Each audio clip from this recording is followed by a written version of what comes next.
We want the people to open their eyes. What is happening in Hungary?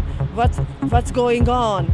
That you saw the poverty, you saw the homeless people, you saw that we have a lot of problems to solve, and they don't care about it. And we want to show the people that you have to care about each other. The solidarity is very, very important. Hello and welcome to this edition of Age of Truth TV. I'm Lucas Alexander in Budapest, Hungary. It's the 13th of January 2019, and our guest today is a company sales manager who's a civil activist, a political activist, a truth speaker, and a social helper on a street level, providing the homeless and people in need with food and care. She claims that the sitting Hungarian government is not the real government, but in fact a privately owned organization and therefore illegal.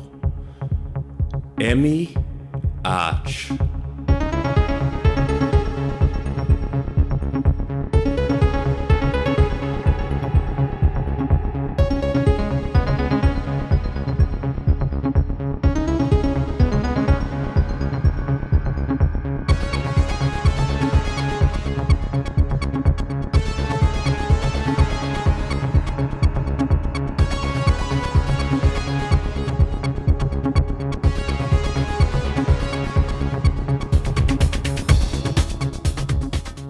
Emi Ács, welcome to our show and thank you very much for joining us. It's great to meet you here in Budapest. Thank you. Budapest is a beautiful, wonderful place, especially for tourists to visit. It's absolutely wonderful, lots of history here. But you being a Hungarian living here, you have quite a different take on how it is to actually live in Hungary. And that's what we're here to talk about today. You're a sales manager for a company here in Budapest, but you're also a civil activist and a social helper of homeless people and poor people in need in this country. And there is a lot of homeless people according to statistics, and you can of course explain more about this. But you also speak out against the Hungarian government, claiming that the government is a privately owned organization and therefore not legal. Why is that? Why do you claim as you do? I would make a little picture of Hungary because maybe you don't know too much about our country. This is a little country in the middle of Europe. It's more than 1,000 years old, so it's a very old country. Our history is very, very rich and very, very sad. After the Second World War, the Soviet Union came in. And we had 40 years under the Soviet Union. After the 80s years, the tanks just left our country and the bank came in to our country. That's we call rendszerváltás, but it didn't happen really because the system didn't change. Something changed, but not really. We had a social party government from 2006 till 2010. And in the election in 2010, the Fidesz party won the election. What kind of party is that? Is that a left-wing or a right-wing party? It's changed because they were liberal in the years of 2000, and they had changed to Christian right-wing after the election. They changed everything. They said before the election that they are liberal and they want the freedom and everything like that. And after the election, they just changed to the Christian right wing. They changed the constitution to a new law. This new basic law is illegal. We have a lot of proof for that. How is that illegal? And what is a basic law? The basic law is like a constitution, but it's agreement with political party. it's made just political parties, not for the people. It's just an agreement between the government and other parties. Is it other parties already sitting in the Hungarian government, in the parliament? Not in the government, just in the parliament, yeah. In the parliament? Yeah. It's a theater because they say that they are against the government, but they are in the pact. Why do they say that? Is that because they are like left-wing in the opposition? Yeah, we have a left-wing party. They are socialist. We have a Green Party, and we have a very, very right-wing party. They are soft Nazis. Really? Yeah. Is that how you see it? Yeah. Really? Absolutely. You would actually claim that they are like a softer version of nationalists? Yes. Say, calling them they are really Nazis? Yeah, chair Nazis, you know. They are sitting in the chair and they just say that we hate all the people who are not Hungarian. We hate all the Jews. We hate all the Muslims. We hate all the other people who were not born in Hungary. Racist? You know? Yeah, they are racist. Why do you think that is? It's a good question, Lucas.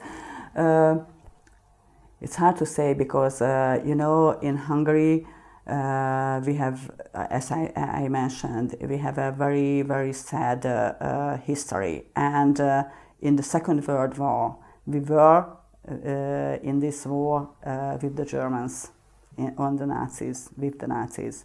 And you were working with the Nazis, not against the Nazis in the Second World War. We were fighting with them. Against the Soviet Union and USA and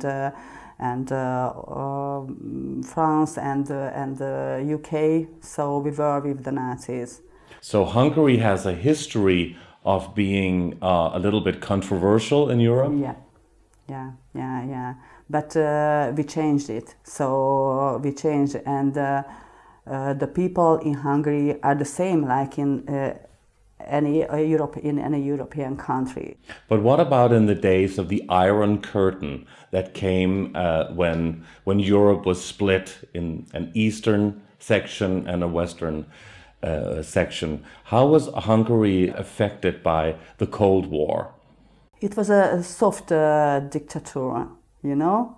It was soft because we had enough money and we thought that it's okay. You can't say what you want, but you can leave, you have a flat, you can live your life. But you could not travel to Western Europe, for example. And you couldn't find a lot of stuff in the shops because it was from Western Europe. So it was not as bad as what we've heard happened in Russia and in Eastern Germany? Or? I think so. It was not so bad as you think it was, but it was bad. It was bad because we were cut out from the world. We couldn't hear about the news from Western Europe or from USA. We just heard that USA is very dangerous and Western Europe is very dangerous. But we could not travel there until the end of the 80s. Do you remember that life changed for the better when the Iron Curtain came down? It was a very, very hard period of Hungary because we thought that everything is changing. But you know what has changed? It was we lost our jobs. You lost your jobs? Not me, but a lot of people. I was very, very young, but a lot of people lost the jobs because in the socialism, most of the companies, the owner was the government and the state. And after we finished the socialism, these companies just bankrupted. People that were without a job. Without a job, yeah, yeah. So when freedom came, it was not a time of prosperity in Hungary or in Eastern Europe, in the really. First few years, it was very, very hard. After that few years, a lot of company came from the Western Europe because they saw that we have a lot of workers, and it's a modern slave companies, you know. Slave companies. Companies, yeah. In what way? Please explain that. Because you know, it's a lot of people was without work, and they were very, very happy when they find a new job. In Hungary, the average salary nowadays, it's about 500 euros. Can you imagine how hard to live from 500 euros? Per month? Per month, yeah, it's per month. A flat, an average flat in Budapest, it's about 350 euros per month. So most of your salaries go to the rent, because you have to pay about 350, 40, 400 for not a huge flat. It's just 2 rooms, nothing extra. And you have to eat, and you want to live, so you want to go to a theater or cinema. It's absolutely impossible.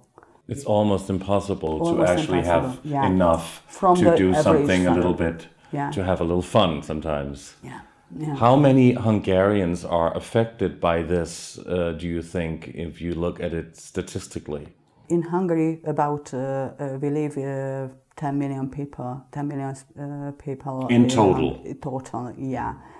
The statistics said that about 40% of the Hungarian people live in need. In poverty. Yeah, poor. In poor situation, and about 25% of this of the people lives in extreme poverty. Poverty. Yeah. Really? Yeah. Wow. Yeah, it's a huge number, I think so. The country is divided 2 parts. The eastern part is very, very poor, and the western part is better, because most of the European company came to the western part. We are now in Budapest, and that is in the western part. Right? This is the middle of the country, but Budapest is very, very rich in Hungary, because the center of these companies are here. You know, and the big companies are all located in Budapest. Yeah. You were talking before about the Hungarian Constitution, and that there is something illegal, you say, happening with the sitting government in Hungary. You and the people that you are associated with, who are working within the so-called truth movement, they are talking about a so-called illegal hijack of the government. And that the Hungarian constitution, in fact, has been changed. Can you talk a little bit about that? In 2011, the constitution has changed to a fundamental law. And in the constitution, there was a little past that the constitution can change just by the people, by the Hungarian people. And after the election, the Fidesz party, this party of the government, which is now the sitting government, with Viktor Orbán as the Prime Minister of Hungary. He's the Prime Minister, He's the Prime Minister in Hungary. So they has changed this constitution to a fundamental law. And it can't be, because they are not the Hungarian people, they are just a party. So parties can't change the constitution in Hungary, because the constitution said that. So they just made a fundamental law against the constitution, you know. So if a law must be changed, the people will have to vote Yes, for that. for that in order for for the law to change. So what you're saying is that they changed the entire constitution Exactly. of Hungary Yes, yes. And they said from that, a basic law to a fundamental law. yeah, And what is the difference? Do you know that? yeah. So they can put any little law into the fundamental law, you know. Anything they want to change, they put into fundamental law. So, for example, in the last year, they made a new law against the homeless people. In the October, they put in the fundamental law that it's illegal to live on the street. Yes. Really? Yes. But if you're homeless, there are No so many answer. homeless people on the street. They're not allowed to live on the street? Yes, exactly. They cannot. Yes, they. Where they're supposed to go? No answer. Really? So what do they do? What if, I mean, you do see homeless people here on the streets in Budapest, actually. What happens if the law enforcement or the police see homeless people on the street? What can happen? If policeman sees a homeless person, he goes there and just say him or her to leave the street and go anywhere. After the third warning, they can take the homeless person to the prison. Wow. Yes. So why don't they provide the people who are without a home with a home? This government always need an enemy. Usually this enemy is Mr. George Soros and the migrants, and now the poor people. Because the average people see the homeless people in the pedestrian tunnels, they think that it's disgusting because they are too loud and they drink, but these people didn't want to live on the street. Usually they don't want to live on the street. It's a social crisis. Mm-hmm. It's a huge social crisis when you have to leave your home. Statistically, how many homeless people are there in Budapest, you think? There are no exact numbers because the social workers say something and the government says something. The government says that not a huge number, few thousand people. We think this number is more than 30,000. More than 30,000 yeah, more homeless than 30, people. Yeah, because from the countryside, the homeless people come to Budapest because it's easier to live here because of the tunnels, because of the places, you know, and easier to get some money. But they're all Hungarian, right? All the homeless people. They're not from different countries, are they? I mean, Viktor Orbán closed the borders to Hungary, so because of the migrants, so they're not allowed to enter Hungary, which has been also in the mainstream news around the world. The southern border, it's closed by a fence. It's a huge fence, and it's closed. It was closed in the end of 2015. Mm-hmm. It was a huge crisis. It was really a huge crisis. I was on the border that time. You were there? Yeah, 3 months I was there. What did you do? What did you help with? We made a lot of sandwiches. We took a lot of food for the people who are on the way. Wow. It's very hard to leave your country because of war, because of any other problems. The people on the way were mostly from Syria, from Afghanistan, and other Middle East countries. But they were refugees, Yeah. right, from war zones. Yeah, yeah. And they didn't just leave their country because they wanted better job opportunities in other countries, did they? Some of them left the country because of this, and some of them left because of the war. You know, that's not my job to decide who is coming because of the war and who was coming because of the situation, because of the financial situation. That's my job, to be a human in an inhuman world. That's all my job. And you also work a lot with helping the homeless here in Budapest. Please talk about your work as a social helper, I guess that would be the word. You actually work on a street level. Tell me how you provide these people with food and care. You know, we have to think about the people like every people is different.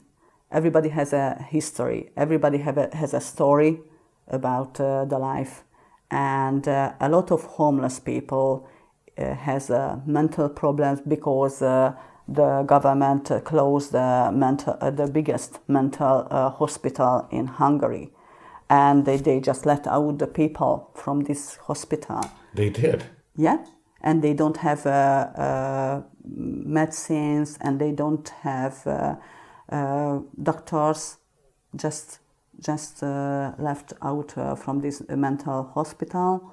Is it free, or do you have to pay to go to the doctor? No, it's free. It's free. If you pay the taxes, it's free to go to the doctor. A healthcare system. Yeah, we have I think we had a very good health system, because if you had job, you could go to the doctor, you could visit the doctor, and if you had any problem, you could go to the hospital and made exams, and we had medicines. You have to pay for the medicine, but we have a state aid on the medicine price, because we have a lot of elder people who can't pay for the medicine. So I think in Hungary, but in Europe, we have a good health system, but it does not work now, because we have to close a lot of hospitals because there is no money. So you had to close the regular hospitals and also the mental institutions. Yeah, it was a huge institution in Budapest. I don't know how many, but hundreds of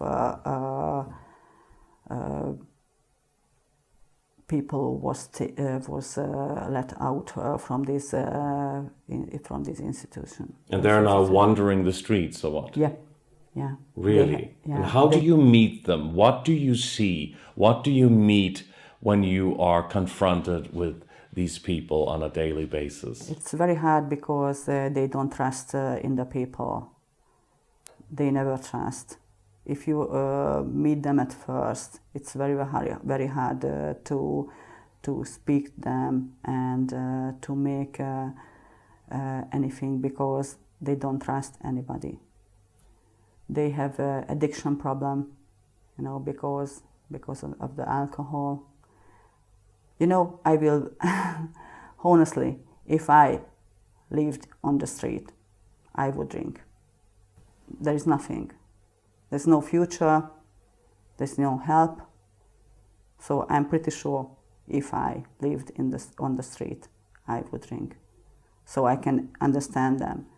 And we try to help them to stay alive, because wintertime it's very, very hard. It's cold, and after this law, they can't stay in the tunnels.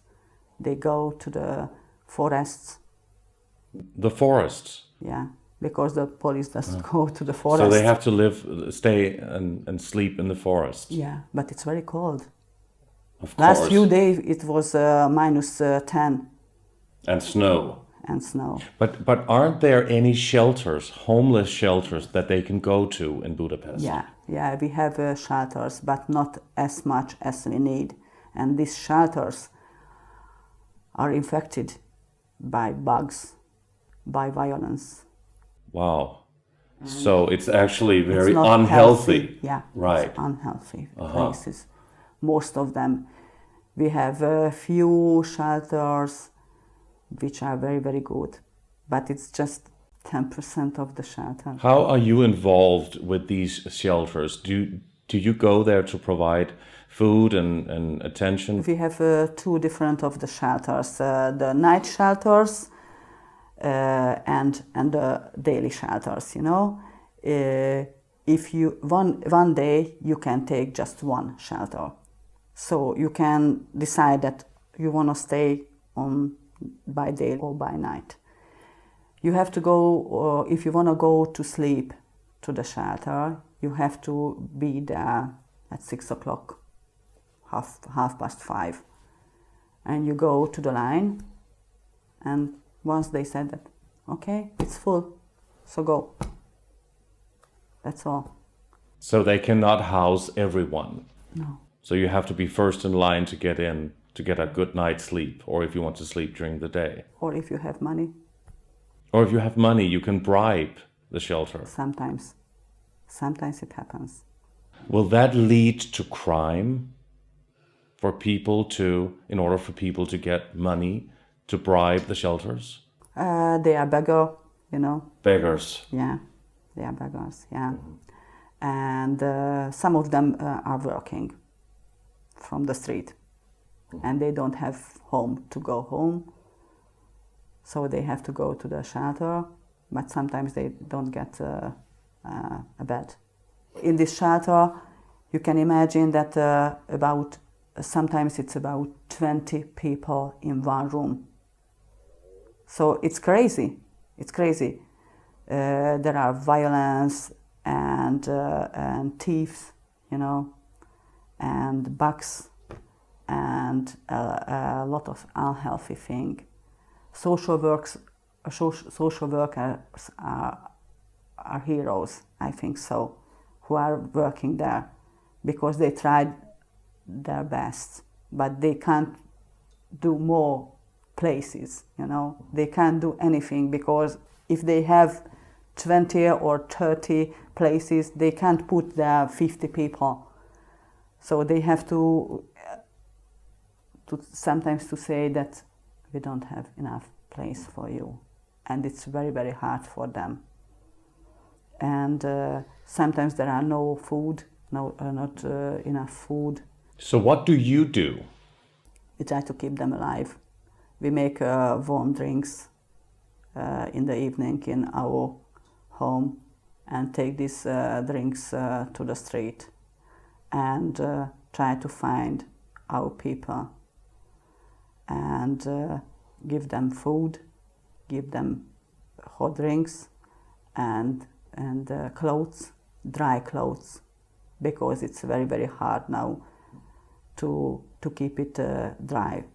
You know, it's snowing, so all the clothes are wet, and it's very dangerous. So, Emi, we are here at the central station in Budapest, and you took us here because this is where you often meet the homeless people to help them. But what is the situation right now? Today the situation is bad because it's cold, and we think that the police just came here, and we don't know what happened because we can't find our friends. We can't find our homeless friends, and we can't help them with the hot drinks that we brought and the breakfast. And one of them has a very, very bad injuries on his leg, and we wanted to help him. And we can't help now. If the police came to the station and took them, they had to go to the prison because, as I said, the law said that you are not allowed to live in the street, and they don't have any place to go where. So maybe they are just caged. They can't run because usually their physical situation is not good. You know, if you live in the street, you can't run. It's hard to run, it's hard to go, it's hard to walk. But after 15th of October, when the law just came in, they are in moving all the time because they don't want to the police to catch them, you know, and it's very hard for them. And we don't know now what to do because we are worried.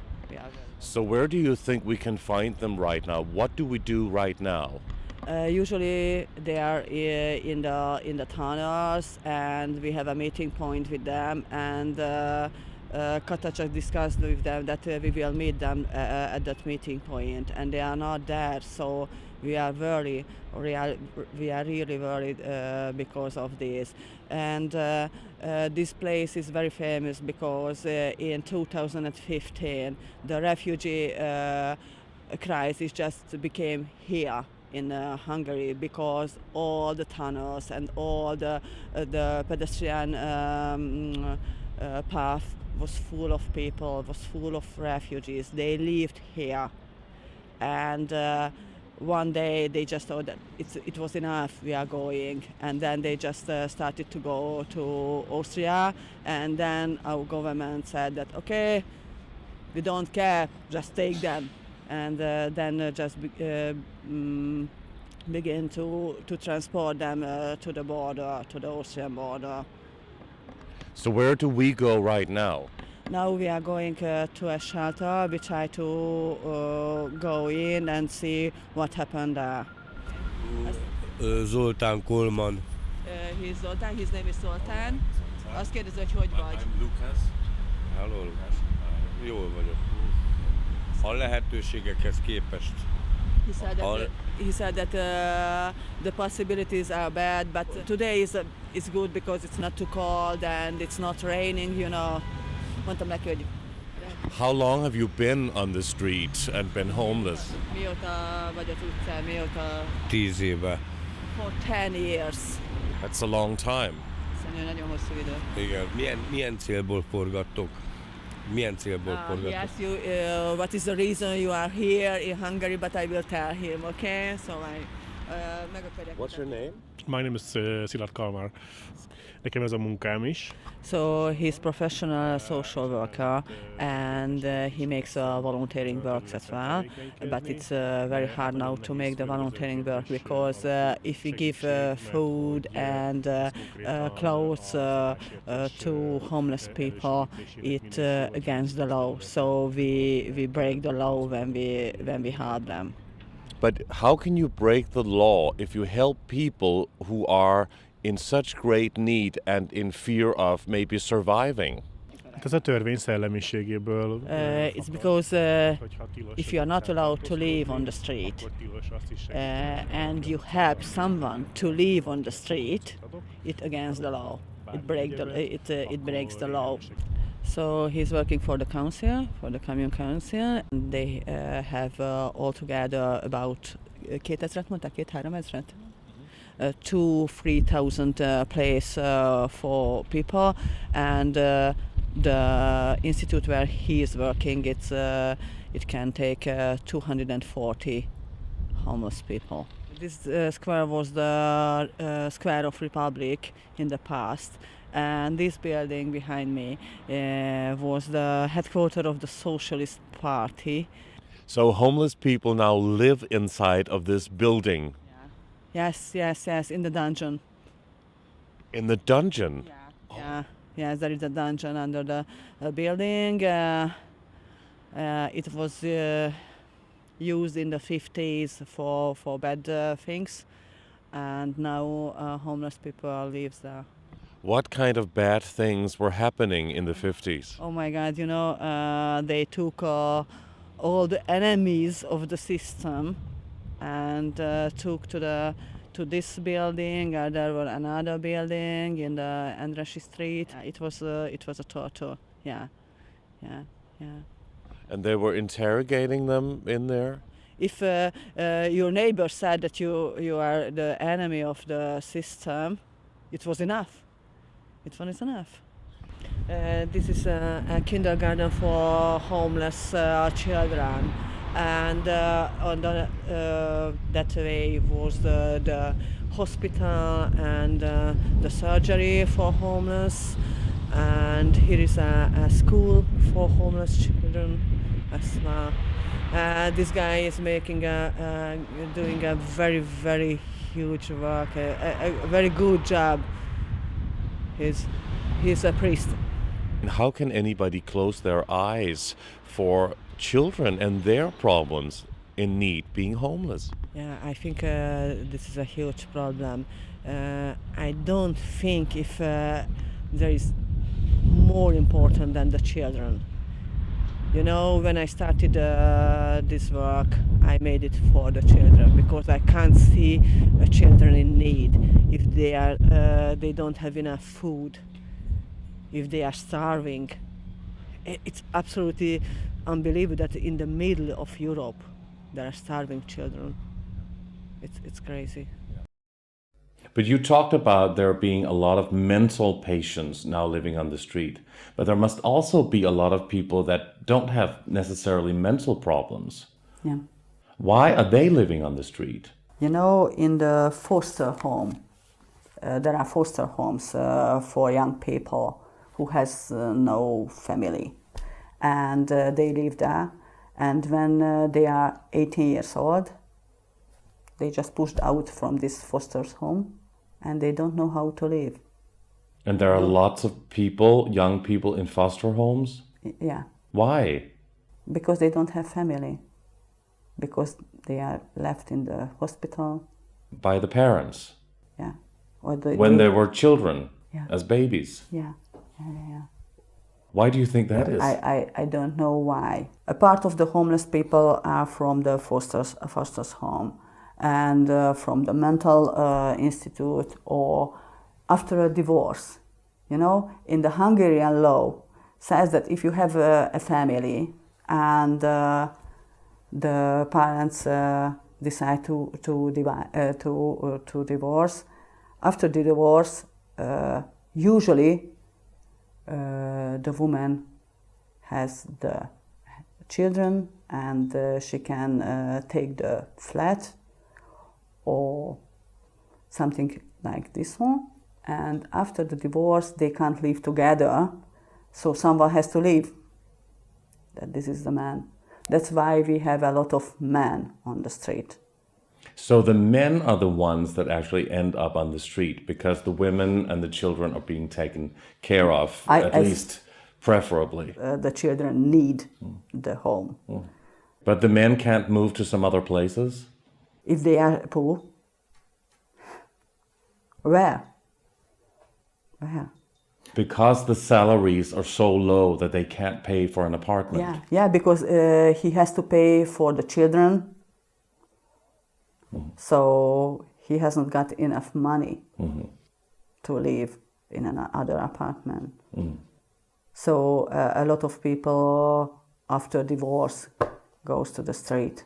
And there are some people who decided to live on the street. That's true. So you know, it's ridiculous that in Hungary there are a lot of empty flats and houses. How many? We don't know the exact numbers because the council doesn't say it.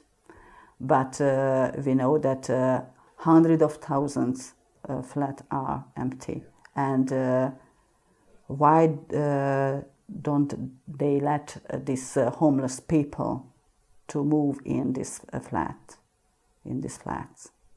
So we don't understand it. We have a lot of empty flats. We have a lot of people who hasn't chance to buy a flat. And what happens? Why don't they move in that empty flats? And they're not allowed to live on the street. Yeah. So it's crazy. It's ridiculous. It's crazy as you want. Why do you think there are so many people homeless people on the street? Like, do Do you think it's by design or by purpose that people are kept in poverty and not allowed proper jobs in order to pay for these apartments? A lot of people took loan after the big crisis. The financial the crisis. financial crisis. They could not pay it. And a lot of eviction are there. It says People were evicted from their homes. Yes. Uh-huh. Yes. About 15 or 20 eviction in every day. That's a lot. Yeah, it's a lot. And they are families with children, with husband and wife.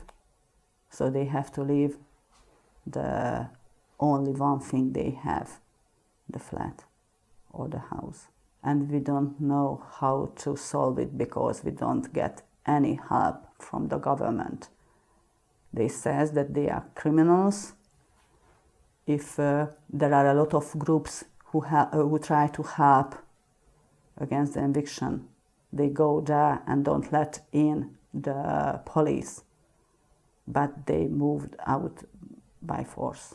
The banks can do anything what they want. The banks? Yeah, of The course. banks can do anything they want? Yeah. The bank says that you have to leave your flat because you can't pay for it, because you lost your job or anything like that.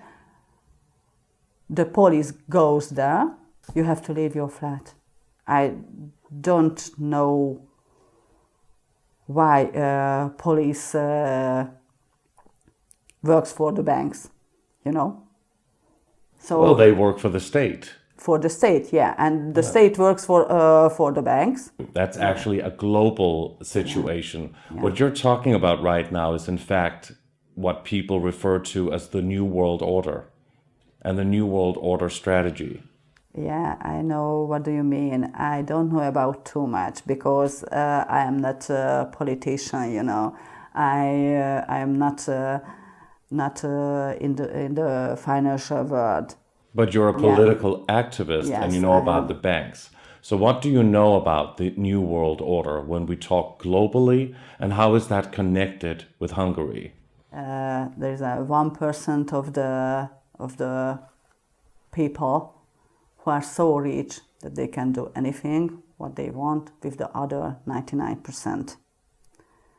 And this 1% can take anything from you and for anybody else. And this elite The elite. Owns the world, everything. When you say owns the world, you mean is involved in government and the media and of course the bankers, Yes. which is the elite. Yes. And do you think that is that is true? Do you think that the New World Order exists? I mean, all the politicians and leaders of the world, they talked about the New World Order publicly in their public statements at one point or the other. I am sure that that there is an elite who can take anything. Isn't that what you're talking about in terms of the government? And you say that there's this constitutional crisis, and you can actually see that also on a street level. Our government works like a company, like a private company, because they have agreement between the parties, but they don't have agreement with the people, with the Hungarian people. They don't care about our life. But don't you think that could be said about a lot of governments around the world? You can see just the last few weeks in Brasilia or in Israel, Mr. Netanyahu. Please talk about that if you want. There was an election in the last few weeks in Brasilia, and the new Prime Minister is a very, very interesting person. He wants to cut out the forests in Brasilia. The rainforest. The rainforest is very, very important for the whole globe. For the whole world Yeah, and the whole world. the environment. Yeah. The companies leads him. The companies lead him because of the money, because they want to make companies, factories on the places of the forest instead of the forests, you know. And it's very, very sad. I don't like Mr. Netanyahu as well, because I lived in Israel and I like that country, and I know Jewish people, and I like that culture and a lot of things. But I think Netanyahu is not a good leader. But don't you think there's a huge difference between the ordinary Jewish people living in the country and then the ruling elite? Yes, of course. Like the Hungarian government is not the same as the Hungarian people. So they are just leaders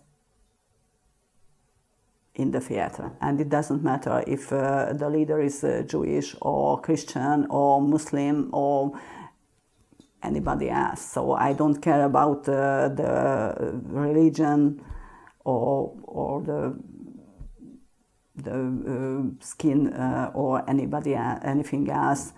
But I think so that it's very, very dangerous. And but it's a huge problem in Israel about, you know, what is happening between the Jews and the Muslims, and the huge conflict that's been around for such a long time and is ongoing. Yeah. How do you think that can be stopped? How do you think that can be changed in some kind of way? I know that the people wants to live in peace. If you are a Palestinian, or you are a Jewish, or you are from Gaza, you want to live in peace. And do you also think they want to live in peace together? It's very hard, because, you know, when they just put the seed of the hate into the people, it's growing. It's growing. It's reflecting on the people. Yeah. And they do that through politics or the media. The media is just how to take that seed into the people. So what you're talking about is that the media is part of like a collective mass mind control of the general population in general, not just in Israel, but everywhere. Everywhere in the world. Yeah. In Hungary, for example, most of the media is in the hand of the government. They bought the countryside newspapers, all of them. They closed a lot of independent newspapers. They try to kill all the independent online media. They tried to do that as well in Hungary. Yes. Yes. Because they don't want skepticism and people going against the official narrative spoken by the official media. Yeah, in the last few weeks there was a lot of demonstration in Hungary.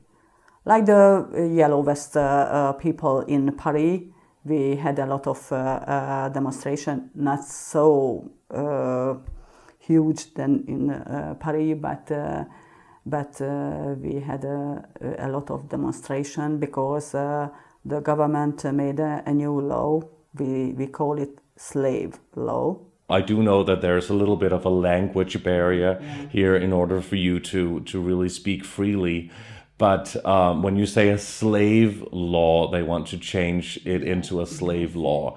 What is the actual law? We have a work law, and it says that you can work 40 hours per week.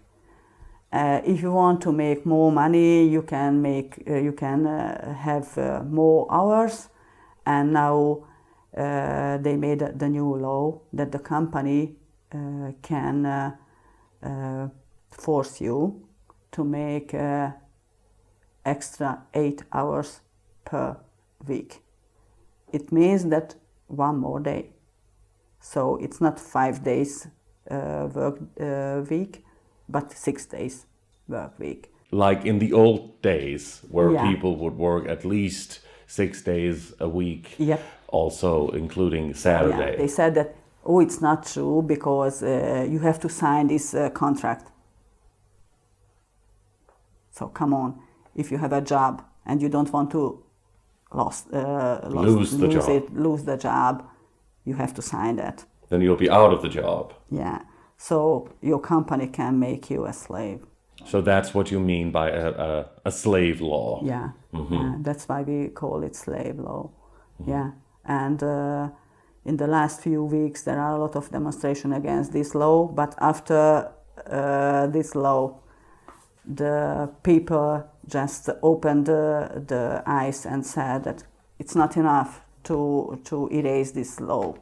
We want more. We want free media. We want free councils. We want a lot of things. Because the councils depends on the money from the government. So the council make what the government wants. What is the council? The council is the leader of the cities, of the villages. And the communes, huh? The communes, yeah. This communes depends on the money from the government. So if you don't do what the government wants, you won't get money. What do you think is the biggest problem in the world today generally? I think the financial difference between the poor and the rich people. The financial gap between the rich Yeah. and the poor people in the world. Exactly. You say. Exactly. It's more and more. The difference is growing. Why do you think that the gap is growing and getting bigger, and the whole situation between poor and rich is getting so much worse? Very few people in the top. They said, I think about 20 years ago, they said that the 10% of the people are very, very rich and 90 are very, very poor. I think now it's thinner. It's just 1 or 2% of the people are very, very rich. But don't you think that is a new world order strategy? Something like this. Yeah. Mm-hmm. Yeah. You have a good job, right? Yep. And you earn your own good money from Yeah. being a company sales manager. Yeah. I make a good money. So you're okay. Yes, I am. And you're fine. Yes, I'm fine. Where you are in your life.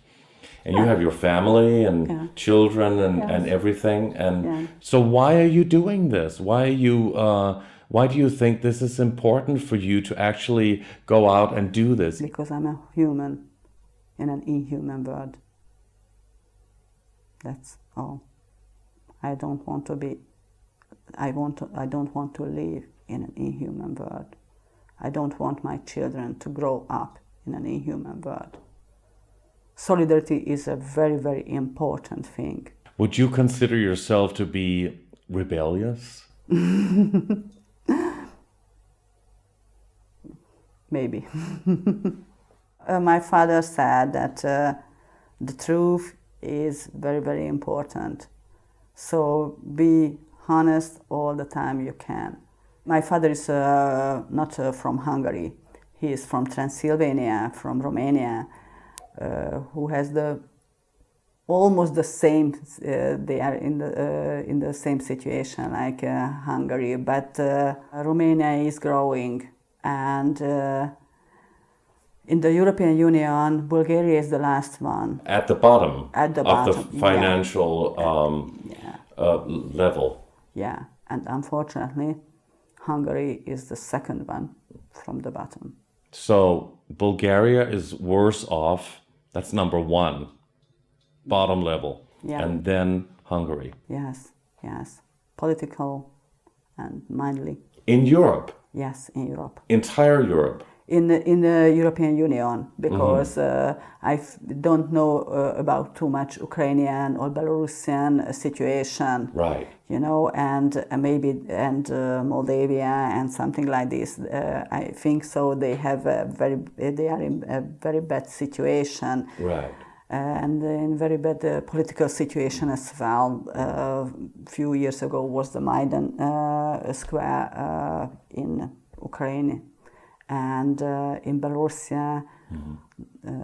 there are a lot of bad things as well. But in the European Union we have a bad situation. Yeah, we have to fight for the freedom. Not with weapons, but with mind and with words and writing down the truth. But we need the help from the European Union as well, because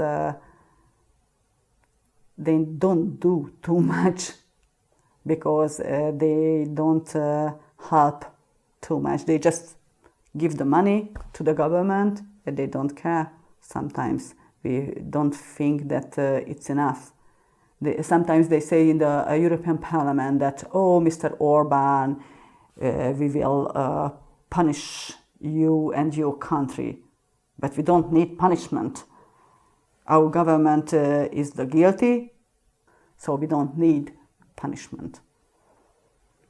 So it's very, very hard because we don't have independent media in Hungary. But we try on the street. We try on the social media. We use the social media. There are a lot of groups who are working on this to inform the people. On online platforms such as Facebook and other places. Instagram and all the other social media. So that's what we do. And on the street we make demonstrations. We make a lot of extra things. For example, in the beginning of January, our Prime Minister just moved to the castle of Buda. It was the house of the kings, and the Prime Minister moved there for what and why? So he just moved there, and he's not in the parliament. Oh, right. So he moved to the castle. The office of the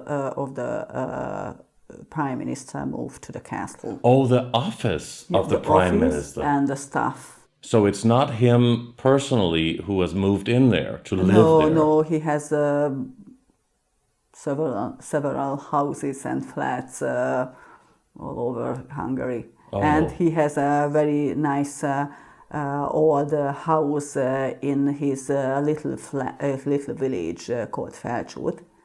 And he has an own stadium there. Because, he has a stadium? Yes, because his hobby is the football, the soccer. And he built up more than 15 stadiums in the last 5 years. We have a Prime Minister who has a hobby, and he spent billion and billion Hungarian forints for his hobby. And it's crazy. I have a hobby and I don't spend too much money for that because it's a hobby. Mm-hmm. And well, he's got the money. It's not his money.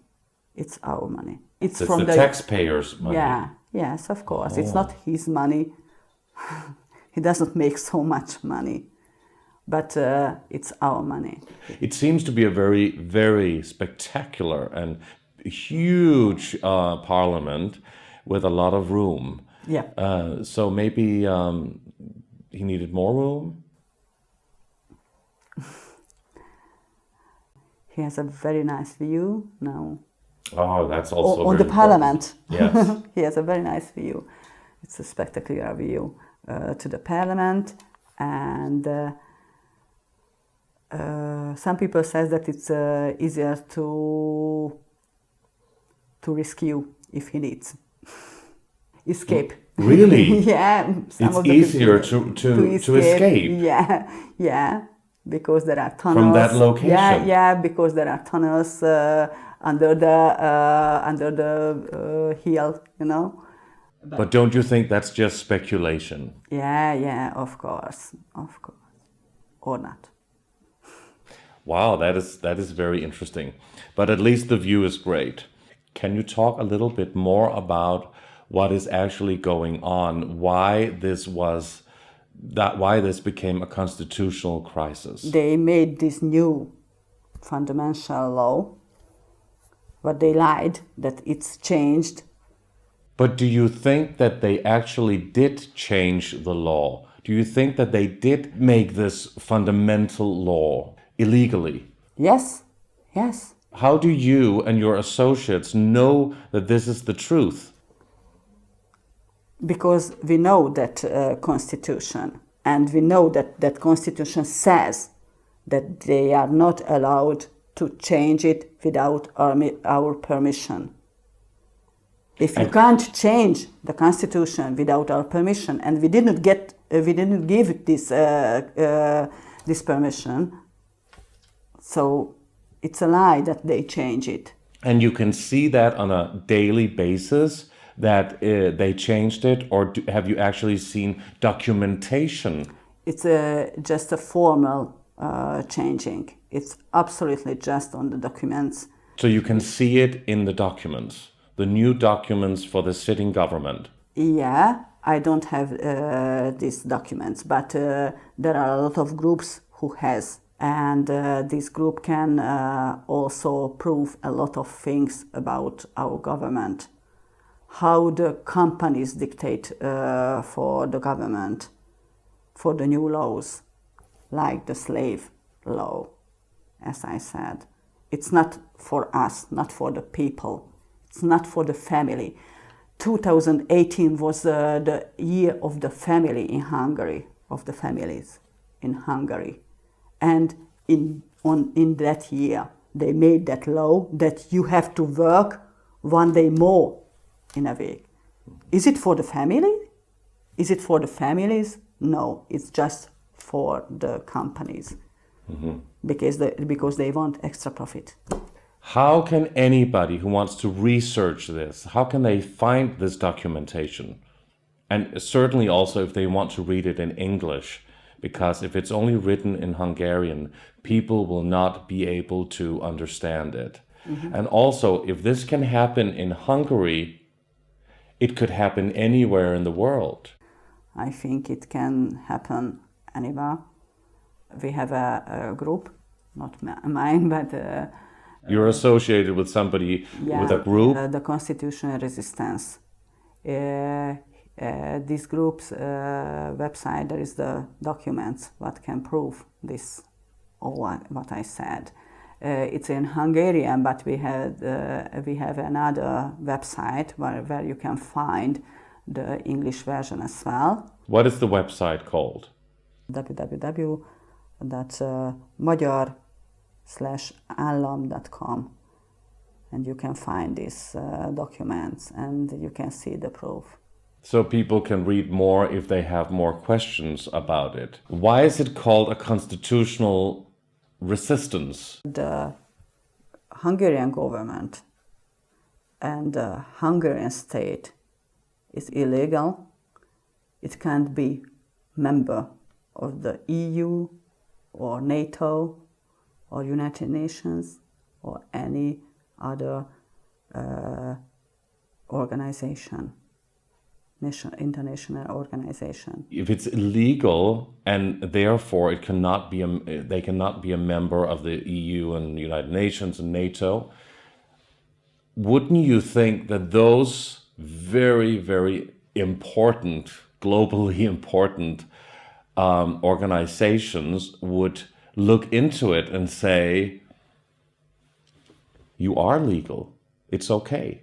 The Constitutional Resistance says that they just showed this documents to the international organizations in 2015. And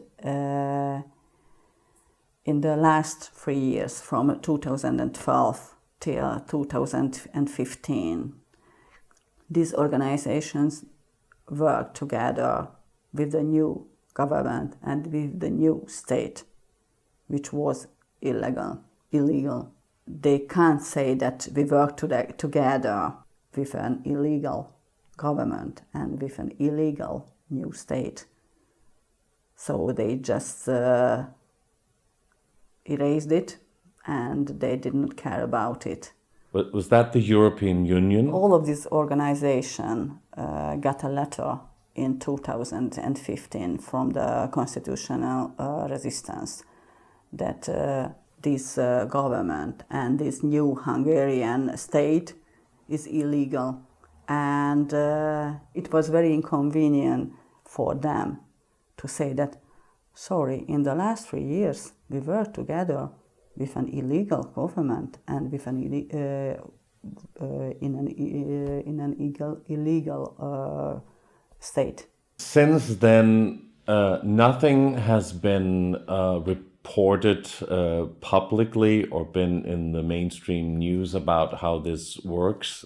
The media is in the hand of the government, so we have to reveal the lies, you know, and after it we can build it up again. Do you believe in the political system? And do you believe in the voting system? The Hungarian voting system is absolutely bad, so I don't believe in it. I think the democracy is not perfect, but we don't have anything else which is better than democracy. So we have to work on that. So how do you think the system could change for the better? What do you think is a good sustainable solution in your opinion? Or what can people do generally? It's very hard because of the media. We don't have free media. So we need to inform more and more people. That's the solution. And if the people see that what is the problem and how can we help to each other, it can help. And we have to inform online and printed by mouth to mouth and on the streets and everywhere. Usually they are in Hungarian. That's the problem. The Hungarian language is very, very difficult. It's not familiar with any language, so it's very, very hard. And in our country, a lot of people doesn't speak any other languages, so it's very, very hard. But we try our best, and our speaker make YouTube channels and ask me a lot of people who are on the street day by day to help people and tell them what we think and the solutions. One of the most prominent and famous people coming from Hungary is actually George Soros. And he's, of course, known all over the world to everybody, even people that may not even know that he's actually Hungarian. George Soros is a very, very interesting person, I think so. He is very, very rich. He is leader. He can do anything what he wants. Otherwise, he founded universities in Budapest as well, which is closed by our government. He made an open society, which is moved from Hungary to Vienna, from Budapest to Vienna, because of our government. And he had a lot of organization in Hungary. which are enemies of the government now, because the government says that George Soros is evil, and he's the number one enemy. But don't you think that he is? Don't you think that George I don't Soros think he's is the an evil. enemy of the state? I don't think so. He's part of the richest elite, Yeah. Yes, I know. 1% in the world Yeah. who But can it's influence. a scale, you know. It is scale.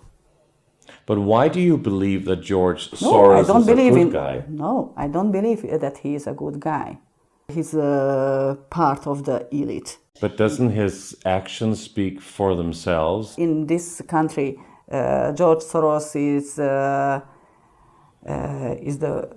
evil for the government, and I don't want to Evil. Yeah, evil. Oh, evil. Yeah, Oh. evil of the because the government says that he's the devil and all the worst thing in the world, and I don't think if I want to help the government's work with this, because we can. Yes, I know that George Soros is very, very rich, and he is working for the profit. And he made a lot of things that I can't respect.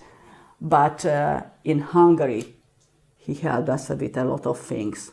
With the CEU, I don't know if you know the CEU. No.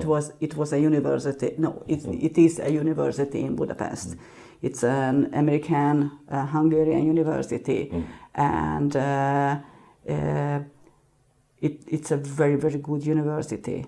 This is the best university in Hungary, and they have to leave Hungary because the government hates George Soros. A lot of people who are truth speakers very often and most likely will at some point mention George Soros as being a very prominent member of the elite, of course, and internationally, and also part of implementing the New World Order. Yeah. Not only in Hungary, but all over the world. Yeah. He's, of course, very famous in other countries where we don't know any other famous person really in Hungary, maybe except for Viktor Orbán. He's a philanthropist as well, and I have to respect his work in this slice of the cake.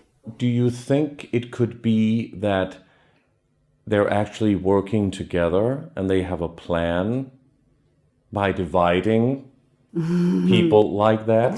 And maybe somebody is funding what is going on in the government here in Hungary in order for you and other groups to believe that they're actually going against the people, where maybe all of them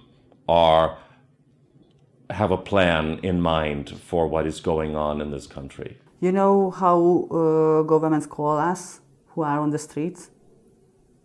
No. We are slaves of George Soros.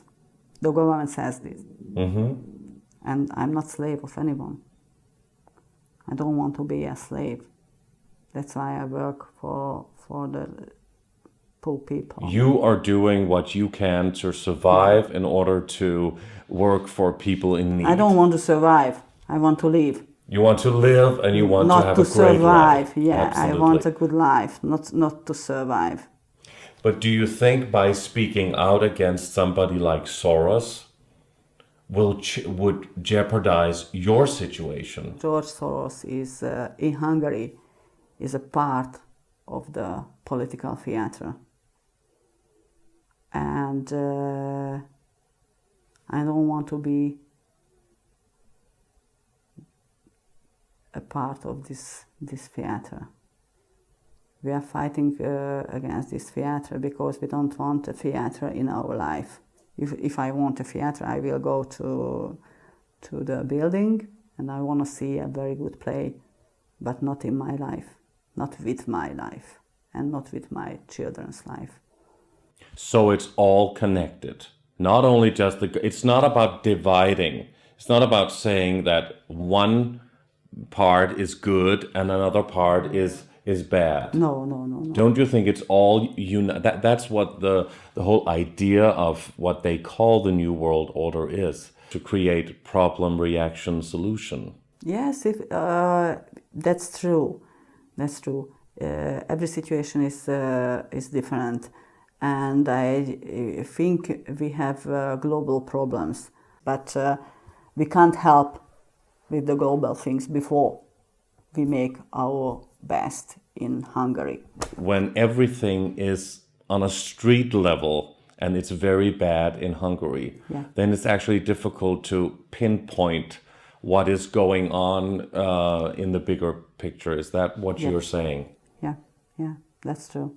And you have to focus on working on, let's say, the street level. Yeah, we have to focus on it because we can't make the bigger picture. It's a puzzle. You have to find your place at first and find the connections, and then you can make the big picture. But in the political system, they always say, oh, you can vote for the right wing, the left wing, or whatever is in the middle. Isn't that part of this theater you're talking about? Isn't that part of the game? Yeah, of course, they are part of the game. They are part of the theater, as you want to call it. So if you believe that it is part of the game and you're against one part of the government, do you think that another version of a government would be better, as if people voted for it, or if people elected a constitution? Wouldn't that still be part of what you call organized slavery? We have to change the whole system. The voting system? Not just the voting system, the whole system. The laws. The laws, the system, or the party system is not working, as we see. When people get to a position of power, that's when corruption happens, especially if money is involved or a very good position is involved. Hungary is in a very bad position in that list, which is about the corruption. And I think the party system is very, very bad in Hungary. I think everybody can go crazy if get a little power or money. But I have to believe in this new solution and the new system, because if I don't believe in this, how to work on that, how to work on the street, how to help other people, then I have to just hands up and surrender. wait. Yeah. And you certainly don't want to do that. Yeah. What do you think a human being is? Do you think we do you think we have a soul? You can call it soul, yeah. I learned something from my father. I learned a lot of things from my father. He was a very, very, very clever, and he said that you can lose anything you have. Two things you can't lose: something that is in your head and what is in your heart. That's all what's yours. And maybe it's a soul. I don't know how to call it, but that's it what I believe. Thank you very much for being here and joining us for this interview for Age of Truth TV. And I wish you the very best of luck with helping out there on the street with this very important work that you do for all these people in need. So Emi Ács, thank you very much for joining us. Thank you, Lucas. Thank you.